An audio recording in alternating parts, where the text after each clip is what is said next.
നമ്മുടെ ജീവിതത്തിൽ വ്യക്തിപരമായും അല്ലാതെയും കർത്താവിൻ്റെ അഭിഷിക്തന്മാരിലൂടെയുമൊക്കെ ദൈവത്തിൻ്റെ അനേക ആലോചനകൾ നമ്മൾ കേട്ടിട്ടുണ്ട്, വാഗ്ദത്തങ്ങൾ. എന്നാൽ ആ കേട്ട ആലോചനകൾക്ക്, കേട്ട ദൈവസന്നിധിയിൽ നിന്ന് കേട്ട വാഗ്ദത്തങ്ങൾക്ക് വിപരീതമായ കാര്യങ്ങൾ പലപ്പോഴും സംഭവിക്കാറുണ്ട്. നമ്മൾ അത് വെച്ച് പ്രാർത്ഥിച്ചുകൊണ്ടിരിക്കുന്നു. എന്നാൽ ഈ വിപരീതമായ സാഹചര്യങ്ങൾക്ക് നടുവിൽ ദൈവം ചില സമയങ്ങളിൽ ചില അടയാളങ്ങൾ കാണിക്കാറുണ്ട്. ആ അടയാളങ്ങൾ ആ വാഗ്ദത്തത്തെ ഉറപ്പിക്കുന്നതായിരിക്കും. എല്ലാവർക്കും യേശു ക്രിസ്തുവിൻ്റെ നാമത്തിലുള്ള എൻ്റെ സ്നേഹവന്ദനത്തെ അറിയിക്കുന്നു.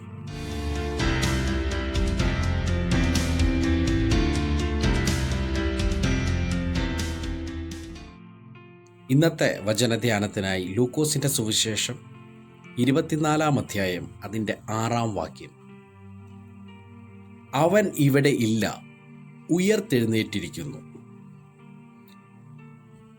നമുക്ക് വളരെ സുപരിചിതമായൊരു വാക്യമാണ്, വേദഭാഗമാണ്. കർത്താവിൻ്റെ ക്രൂശീകരണവും അതിനോടൊപ്പമുള്ള ഉയർപ്പും നമുക്ക് വളരെ പ്രതീക്ഷ നൽകുന്ന ഒരു സംഭവമാണ്. പല ക്രിസ്ത്യൻ സമൂഹങ്ങളും ഇതിനെ ആഘോഷിക്കാറുണ്ട്, ഈസ്റ്ററിന്. നമ്മളും പലരും കഴിഞ്ഞ ഈസ്റ്റർ അത് നന്നായി ആഘോഷിച്ചു. ആ ദിവസം ആരംഭിച്ചപ്പോൾ മുതൽ ആ ദിവസം അവസാനിച്ചപ്പോൾ വരെ ആ ഈസ്റ്ററിൻ്റെ സന്തോഷം നമ്മുടെ ഹൃദയത്തിലുണ്ടായിരുന്നു. പക്ഷേ അന്നത്തെ ദിവസം രാത്രി 12 മണി കഴിഞ്ഞപ്പോൾ അതങ്ങ് കട്ടായി. പിന്നെ അടുത്ത വർഷത്തിന് വേണ്ടി കാത്തിരിക്കുകയാണ്. ഞാൻ ആത്മാവിൽ വിളിച്ചു പറയുന്നത്, ഈസ്റ്റർ അല്ലെങ്കിൽ കർത്താവിൻ്റെ ഉയർപ്പ് അത് എന്നും ആഘോഷിക്കാനുള്ളതാണ്. കാരണം അതെൻ്റെ പ്രതീക്ഷയും എൻ്റെ പ്രത്യാശയുമാണ്. ഞാൻ ആ വചനത്തിലേക്ക് കടക്കുന്നു. ലൂക്കോസിൻ്റെ സുവിശേഷം 24 അധ്യായം 1 വാക്യം നമ്മളിങ്ങനെ വായിക്കുന്നു. അവർ ഒരുക്കിയ സുഗന്ധവർഗം എടുത്ത് ആഴ്ചവട്ടത്തിൻ്റെ 1 ദിവസം അതികാലത്ത് കല്ലറയ്ക്കൽ എത്തി. യേശു കർത്താവിനെ ക്രൂശീകരിച്ചതിന് ശേഷം കർത്താവിൻ്റെ ശരീരം ആരെയും അതുവരെയും വെച്ചിട്ടില്ലാത്ത കല്ലറയിൽ, അരിമത്യക്കാരനായ യോസെഫിൻ്റെ കല്ലറയിൽ കൊണ്ടുവച്ചതായി വചനം പറയുന്നു. അവിടെ റോമൻ ഗവൺമെൻറ് കർത്താവിൻ്റെ ശരീരം ആരും എടുത്തുകൊണ്ട് പോകാതിരിക്കേണ്ടതിന് വേണ്ടി പടയാളികളെ കൽപ്പിച്ചാക്കി, കാൽപ്പാൻ ഏൽപ്പിച്ചു. ഒരു കല്ല് ഉരുട്ടി കല്ലറയുടെ മുന്നിൽ വെച്ചു, അതിനെ മുദ്ര വെച്ചു. ഇങ്ങനെയുള്ള കാര്യങ്ങളെല്ലാം ചെയ്തു. എന്നാൽ ചില സഹോദരിമാർ ആഴ്ചവട്ടത്തിൻ്റെ 1 ദിവസം അതികാലത്തെ എഴുന്നേറ്റ് കല്ലറയ്ക്കലെത്തി. ഇവരുടെ ഉദ്ദേശം ഇത്രയേ ഉള്ളൂ: ന്യായപ്രമാണം പറയുന്ന നിലയിൽ മരിച്ചവൻ്റെ ശരീരത്തിൻ്റെ മേൽ സുഗന്ധദ്രവ്യങ്ങൾ പൂശുക എന്നുള്ളൊരൊറ്റ ഉദ്ദേശം. ഈ സമയത്ത് നമ്മൾ കർത്താവിൻ്റെ ശിഷ്യന്മാർ, ഇവരോടുകൂടെ തന്നെയുള്ള യേശുവിൻ്റെ ശിഷ്യന്മാരെ നമുക്ക് ഒന്ന് ചിന്തിക്കാം. ഇവരാരൊക്കെയാണെന്ന് വെച്ചാൽ മഗ്ദലക്കാരത്തി മറിയുണ്ട്, യോഹന്നയുണ്ട്, യാക്കോബിൻ്റെ അമ്മ മറിയ. ഈ 3 പേരുമാണ് കല്ലറയ്ക്കലേക്ക് അതിരാവിലെ യാത്ര പുറപ്പെട്ടത്. എന്നാൽ കർത്താവിൻ്റെ ശിഷ്യന്മാരൊക്കെ ഈ സമയം തങ്ങളുടെ ഭവനങ്ങളിൽ, വീടുകളിലൊക്കെ ഒളിച്ച് താമസിക്കുക. കാരണം യേശുവിന് നേരിട്ട പ്രതികൂലങ്ങൾ ഇവർ കണ്ടും അറിഞ്ഞും കേട്ടതും ചെയ്തവരാണ്. പത്രോസ് നേരിൽ കാണുകയും യേശുവിനെ 3 വട്ടം ആ സമയത്തൊക്കെ തള്ളിപ്പറയുകയും ചെയ്ത മനുഷ്യനാണ്. കാരണം സാഹചര്യം അതായിരുന്നു. നീയും ഇവൻ്റെ കൂട്ടത്തിലുള്ളവനല്ലേ എന്നുള്ള ചോദ്യത്തിൻ്റെ മുന്നിൽ പത്രോസ് പതറിപ്പോയി. ഇവനെയും ഉപദ്രവിക്കുമെന്ന് ചിന്തിച്ചു. ശിഷ്യന്മാരെല്ലാം വളരെ ഭയന്നിരിക്കുമ്പോൾ 3 സ്ത്രീകൾ അതിരാവിലെ, ഭയമുണ്ടെങ്കിലും വെല്ലുവിളികൾ ഉണ്ടെങ്കിലും അതിരാവിലെ എഴുന്നേറ്റ് കർത്താവിൻ്റെ കല്ലറയ്ക്കലേക്ക് പോവുക, കർത്താവിനെ അടക്കിയ കല്ലറയിലേക്ക് പോവുകയാണ്. ഇവരുടെ മുന്നിൽ ഇരുളിൻ്റെ തടസ്സം മാത്രമല്ല ഉള്ളത്, ശരീരത്തിൻ്റെ മേലേക്ക്, യേശുവിൻ്റെ ആ ശരീരത്തിൽ സുഗന്ധദ്രവ്യങ്ങൾ പൂശണമെങ്കിൽ ഇവരുടെ മുന്നിലുള്ളൊരു വലിയ വെല്ലുവിളി, ഒന്ന് പടയാളികളാണ്, രണ്ടാമത് അവിടെ ഉരുട്ടി വെച്ചിരിക്കുന്ന ഒരു വലിയ കല്ല. ഇവർക്ക് ചെയ്തെടുക്കേണ്ട കാര്യം സന്തോഷകരമായ ഒരു കാര്യം തന്നെയാണ്. പക്ഷേ മുന്നിൽ നിൽക്കുന്നത് ഒരു വലിയ കല്ല. ഇന്ന് ഈ വചനം കേൾക്കുന്ന ആരൊക്കെയോ തങ്ങളുടെ തങ്ങളുടെ ആഗ്രഹത്തിന് വിപരീതമായി ചില തടസ്സങ്ങൾ മുന്നിൽ നിൽക്കുന്നുണ്ടെങ്കിൽ ആ കല്ലിനെ എൻ്റെ കർത്താവ് ഉരുട്ടി മാറ്റുമെന്ന് പ്രാരംഭത്തിൽ ദൂത് കൈമാറുന്നു. ഇവരിങ്ങനെ യേശുവിൻ്റെ കല്ലറയ്ക്കൽ ചെന്നു. അവിടെ ചെന്നപ്പോൾ ആ കല്ല് ഉരുട്ടിക്കളഞ്ഞതായി ഇവർ കാണുക. ഇവർ പ്രതീക്ഷിച്ച കല്ല് അവിടെ ഇല്ല. ഇവരകത്തേക്ക് കടന്നു. അകത്ത് കടന്ന് നോക്കുമ്പോൾ കർത്താവായ യേശുവിൻ്റെ ശരീരം ഇവർ കണ്ടില്ല. ഇവരതിനെക്കുറിച്ച് ചിന്തിച്ച് ചഞ്ചലിച്ചു കൊണ്ടിരിക്കുമ്പോൾ മിന്നുന്ന വസ്ത്രം ധരിച്ച 2 പുരുഷന്മാർ അരികെ നിൽക്കുന്നത് ഇവർ കാണുന്നു. ഇവരെ കണ്ട ഉടനെ ഇവർ ഭയപ്പെട്ടു മുഖം കുനിച്ച് നിൽക്കുമ്പോൾ അവർ അവരോട്, നിങ്ങൾ ജീവനുള്ളവനെ മരിച്ചവരുടെ ഇടയിൽ അന്വേഷിക്കുന്നത് എന്ത്? ശ്രദ്ധിക്കണം ആ വചനം. നിങ്ങൾ ജീവനുള്ളവനെ മരിച്ചവരുടെ ഇടയിൽ അന്വേഷിക്കുന്നത് എന്ത്? ഈ ചോദ്യം ഒരുപക്ഷെ ഇവരെ വളരെയധികം ചിന്തിപ്പിച്ച് കാണും. യേശുവിന് ജീവനുണ്ടോ? ഇവരുടെ കൺമുന്നിൽ വെച്ചല്ലേ രക്തം വാർന്നൊഴുകി തൻ്റെ ആത്മാവിനെ തൃക്കൈയിലേക്ക് ഭരമേൽപ്പിക്കുന്നു എന്ന് പറഞ്ഞ് സകലവും നിവൃത്തിയായെന്ന് പറഞ്ഞു ഉച്ചത്തിൽ അലറിക്കൊണ്ട് കർത്താവ് മരണത്തെ പുൽകിയത് ഇവരുടെ കൺമുന്നിൽ വെച്ചല്ലേ. പിന്നെ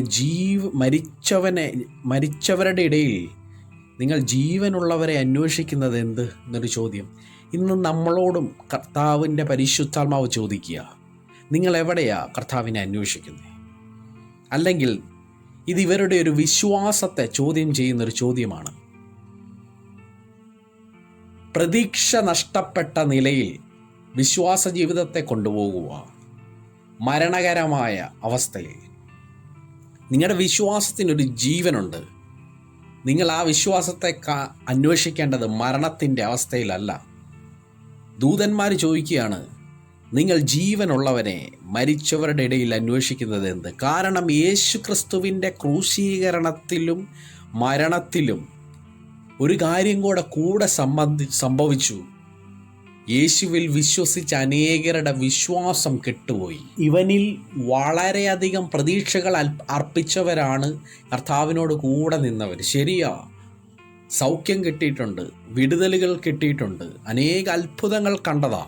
പക്ഷേ ആ ക്രൂശീകരണത്തിൻ്റെ ദിവസം നേരിൽ ചിന്തിക്കാത്ത പല കാര്യങ്ങളും ഇവരുടെ കൺമുന്നിൽ വെച്ച് കണ്ടപ്പോൾ വിശ്വാസം നഷ്ടപ്പെട്ടു പോയി.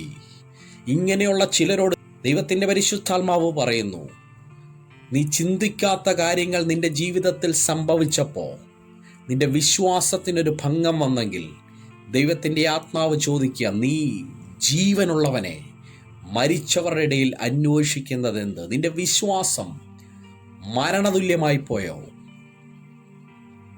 ദൈവത്തിന് മഹത്വം. അവർ പറയുകയാണ്, നിങ്ങൾ ജീവനുള്ളവനെ മരിച്ചവരുടെ ഇടയിൽ അന്വേഷിക്കുന്നത് എന്ത്? അവൻ ഇവിടെ ഇല്ല, ഉയിർത്തെഴുന്നേറ്റിരിക്കുന്നു. എന്നെ ഏറ്റവും സന്തോഷിപ്പിക്കുന്നൊരു വചനമാണ്. അവൻ അവിടെ ഇല്ല.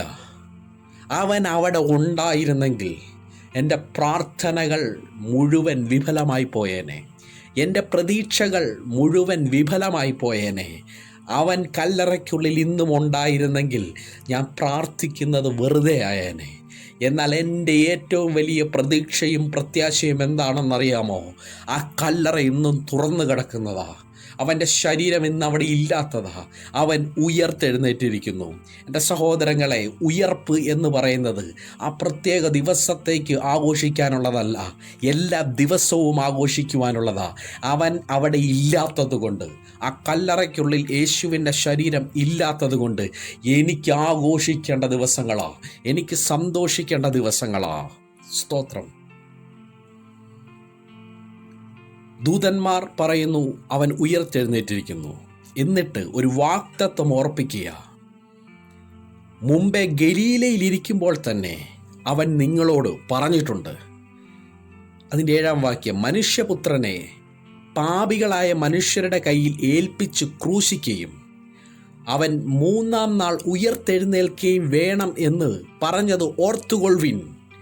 ചിലരുടെ വാഗ്ദത്തങ്ങളെ പരിശുദ്ധാത്മാവ് ഇപ്പോൾ ഓർപ്പിക്കുന്നു. നീ കേട്ടതൊന്നും വിഫലമായി പോകത്തില്ല. നിന്നോട് പറഞ്ഞതൊന്നും വിഫലമായി പോകത്തില്ല. നിന്റെ തലമുറകളെക്കുറിച്ച് പറഞ്ഞത്, നിന്റെ ഭവനത്തെക്കുറിച്ച് പറഞ്ഞത്, നിന്റെ ആരോഗ്യത്തെക്കുറിച്ച് പറഞ്ഞത്, നിന്റെ സാമ്പത്തിക നിലവാരങ്ങളെക്കുറിച്ച് പറഞ്ഞത്, ദൈവം ആലോചന പറഞ്ഞതിനെ ഇന്ന് പകൽക്കാലം ഈ വചനത്തിലൂടെ ദൈവത്തിൻ്റെ പരിശുദ്ധാത്മാവ് ഒരു അടയാളമായി നിങ്ങളെ ഓർപ്പിക്കുന്നു. ദൂതന്മാരുടെ ചോദ്യത്തിന് മുന്നിൽ കുഴഞ്ഞുപോയ മറിയയെയും യോഹന്നായെയും യാക്കോബിൻ്റെ അമ്മ മറിയയെയും ദൂതൻ മുൻപ് യേശു പറഞ്ഞ വചനം വെച്ച് ആ വാഗ്ദത്തത്തെ ഓർപ്പിക്കുക. അവൻ പറഞ്ഞിട്ടുണ്ട് താൻ 3-ാം നാൾ ഉയർത്തെഴുന്നേൽക്കുകയും വേണം എന്ന്. അത് ഓർത്തുകൊള്ളുവിൻ. അതിൻ്റെ 8-9 വാക്യങ്ങൾ വായിച്ചാൽ നമുക്ക് കാണാം. അവർ അവൻ്റെ വാക്ക് ഓർത്തു കല്ലറ വിട്ട് മടങ്ങിപ്പോയി. മരിച്ചവനെ അന്വേഷിച്ച് അവർ കല്ലറയ്ക്കലേക്ക് വന്നത്. പക്ഷെ അവർ മടങ്ങിപ്പോകുന്നത് ജീവനുള്ളവനെ തിരഞ്ഞുകൊണ്ട്. നിന്റെ വാഗ്ദത്തം മരിച്ചിട്ടില്ല, നിന്റെ വാഗ്ദത്തം ജീവിക്കുന്നു. കാരണം എൻ്റെ യേശു കർത്താവ് ജീവിക്കുന്നു. 75-ാമത്തെ വയസ്സിൽ അബ്രഹാം വാഗ്ദത്തം കേട്ടു.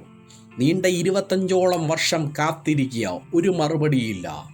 തൻ്റെ തല കുനിച്ച് തൻ്റെ ഭവനത്തിൻ്റെ മുന്നിൽ ഇരിക്കുമ്പോൾ തല പൊക്കി നോക്കിയപ്പോൾ 3 പുരുഷന്മാർ അബ്രഹാമിൻ്റെ ഭവനത്തിലേക്ക് വരിക, വാഗ്ദത്തത്തെ ഉറപ്പിക്കാൻ. ഇന്ന് ഞാൻ ആത്മാവിൽ കാണുക, ദൈവത്തിൻ്റെ പരിശുദ്ധാത്മാവ് നിങ്ങളുടെ വാഗ്ദത്തങ്ങളെ ഉറപ്പിക്കുവാൻ നിങ്ങളിലേക്ക് വരുന്നു. തീർന്നിട്ടില്ല, കഴിഞ്ഞിട്ടില്ല, കഴിഞ്ഞു പോയിട്ടില്ല, സമയം അവസാനിച്ചിട്ടില്ല. കാരണം അവൻ ഉയർത്തെഴുന്നേറ്റിരിക്കുന്നു. അവൻ ഉയർത്തെഴുന്നേറ്റിരിക്കുന്നു. കണ്ണുകളെ അടയ്ക്കാം. ദൈവസന്നിധിയിൽ അല്പസമയം പ്രാർത്ഥിക്കാം. പരിശുദ്ധനായ കർത്താവേ, കണ്ണുകളെ അടച്ചിരിക്കുന്ന, ഹൃദയങ്ങളെ ഏകാഗ്രമാക്കി ദൈവസന്നിധിയിൽ സമർപ്പിച്ചിരിക്കുന്ന അങ്ങയുടെ ജനത്തിനു വേണ്ടി പ്രാർത്ഥിക്കുന്നു കർത്താവേ. എല്ലാം അവസാനിച്ചെന്ന് കരുതി, എൻ്റെ സമയം കഴിഞ്ഞെന്ന് കരുതി വേദനയോടെ ഇരിക്കുന്ന ചിലരെ കർത്താവിൻ്റെ കരങ്ങളിലേക്ക് ഏൽപ്പിച്ച് പ്രാർത്ഥിക്കുന്നപ്പ, വാഗ്ദത്തങ്ങളെ ഓർപ്പിക്കുന്ന ഒരു ഉയർപ്പിനെ ഇന്ന് പകൽക്കാലം കൈമാറുന്നു. ഒന്നും അവസാനിച്ചിട്ടില്ല. നിങ്ങൾ മരണത്തെ നോക്കിയ വന്നെങ്കിൽ, നിങ്ങൾ ജീവനെ പിടിച്ചുകൊണ്ട് തിരികെ പോകുന്ന ദിവസം, മരണത്തെ പ്രതീക്ഷിച്ച് ഡെഡ് ബോഡി കാണാനാ വന്നതെങ്കിൽ ജീവനുള്ള ശരീരത്തെ കാണുവാനുള്ള മടക്കയാത്ര.